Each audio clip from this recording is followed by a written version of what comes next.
Okay, day two again. This was the third talk that I went to. It was by Valeria Franca, and her talk was called Fostering Learner Autonomy, Scaffolding. Oh gosh, I didn't write the full title here. Oh, hang on. Sorry. Scaffolding on a Language Education Master's Model. So I really wanted to see this talk, and it was kind of like a little guilty pleasure of mine because, well, one, because Violet is great and it's always insightful, whatever she's talking about. But also because Valeria worked on this master's program for Nile, which is the University of Chichester. And it's a master's program that I've actually been interested in and trying to look at in the future. I'm not going to do it now. I got too much on my plate. But yes, it's a very interesting program. And also, my Delta tutor, Guilherme Pacheco, was working together with Valeria on this master's program. And while Guilherme was not here at the conference, I really wanted to see Valeria's take on how she was, like building that master's program and kind of the behind the scenes. Just as pure curiosity, because I was not in the master's program, but I was a student of Guilherme's while he was doing this. So I kind of wanted to see what was going through his head because I had a really, really wonderful experience with Guilherme. He was wonderful, and I really do appreciate uh, how he approached dealing with us as Delta candidates, and he was really wonderful, and yeah, he's kind of one of my idols. I'll fangirl about him a little bit. I really do appreciate him and everything that he did. It was super helpful and loved it. So let me tell you a little bit about the masters. So the masters there, they do it by modules. If you take the Delta, actually, your Delta is valid for parts of it, but then you have to do like a specialism and thesis, et cetera, et cetera. So, um, actually, I think Ugo was there with his. I think he was taking it or he had taken it. I'm not sure. But anyways, yeah. So people are doing this, and it's a great option. So they had obviously aims for this master's degree. I mean, the aim is to get the master's degree, to produce professionals. But the second part of the aim is where she was focusing on in this talk, which included teaching, moving from like a teacher, an experienced teacher, into a researcher, and moving into like especially the writing component of being a researcher. So they were um, thinking about how to do activities or develop activities or tasks, or how they were going to develop the program that focus on the purpose of data collection, which is, it's kind of that step when you move from being a teacher to being a researcher. So like you're looking at the classroom through a different lens. You're kind of changing the lens that you're looking at it. So it's for data collection. And so what they did for scaffolding at a higher education level, obviously a master's degree, was they focused on a couple things, which was analysis, synthesis, and evaluation. So it was really interesting because she was trying to scaffold everything in a way that supported learners. And I think when we think of scaffolding, we're always thinking of like helping, and we always, at least I do, when I think of scaffolding, I think of scaffolding like it's a tiny thing that happens within a lesson. But what she and Guilherme were working on was scaffolding over, a larger, longer period, like a full course. And one of the things that really stuck with me was that um, the scaffolding has to be removed.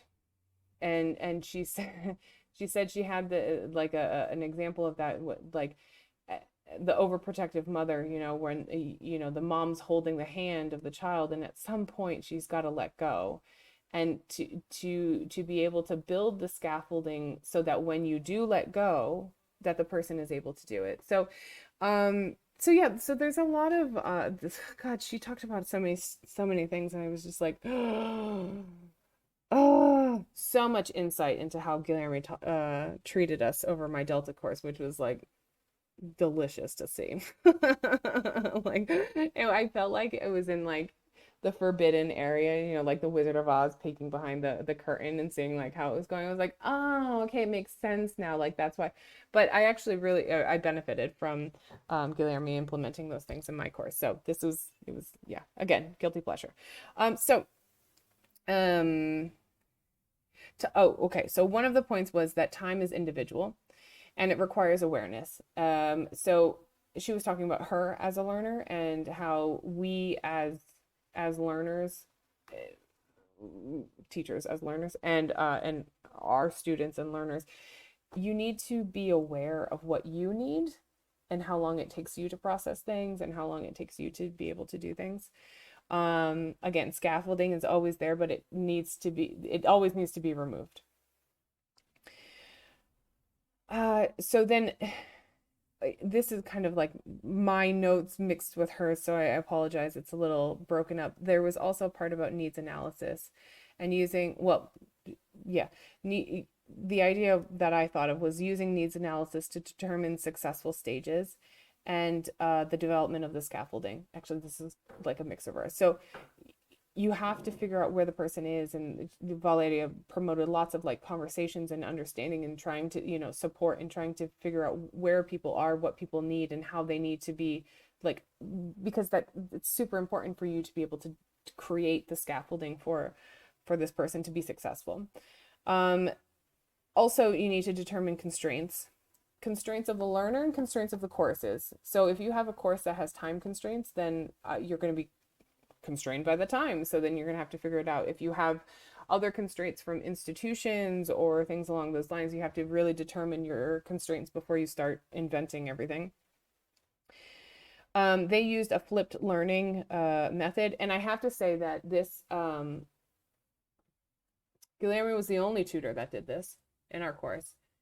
And every single one of us in our WhatsApp chat, every single one of us appreciated that he would send us all of the materials the week prior to his sessions. And then because the sessions were more productive, we felt as if we could contribute more. We felt as if we had like content and like basis of knowledge so that we could actually, you know, like have a decent conversation about it. So yeah, so flip learning. But then I thought about, well, how am I going to do that in business English? Because business people don't like to do stuff at home. I'm sorry. They just don't. It's awful. We never get homework. Business English teachers suffer with this, but whatever. So how could we do that? And I was trying to think of it, but I'm going to have to come back to that. And then she was also mentioning that books are great, and obviously because they're great resources, not perfect resources, great resources. However, articles are the most recent research. So if you're looking into doing like anything academic, especially like Delta or doing something like a master's degree or further education, she was like, you need to be you obviously continue to use the books, but you need to be updated to the current statistics and things that are coming out. So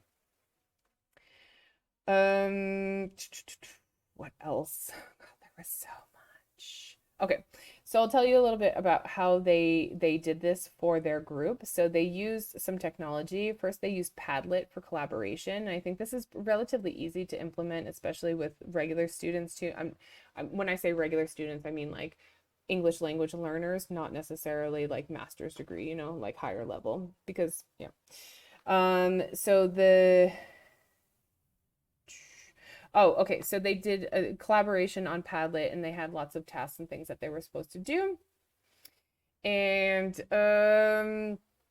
then they also had group analytics to prep for the tasks. So it would help them give some insights in, and it made the task easier. So what they would do was it was group-based collaborative analytics of certain things that were mini parts of the task that they had to do, and then it would help them in getting to writing a paper or setting up a lesson or devising the criteria that they wanted for their data collection for their research. So that was nice.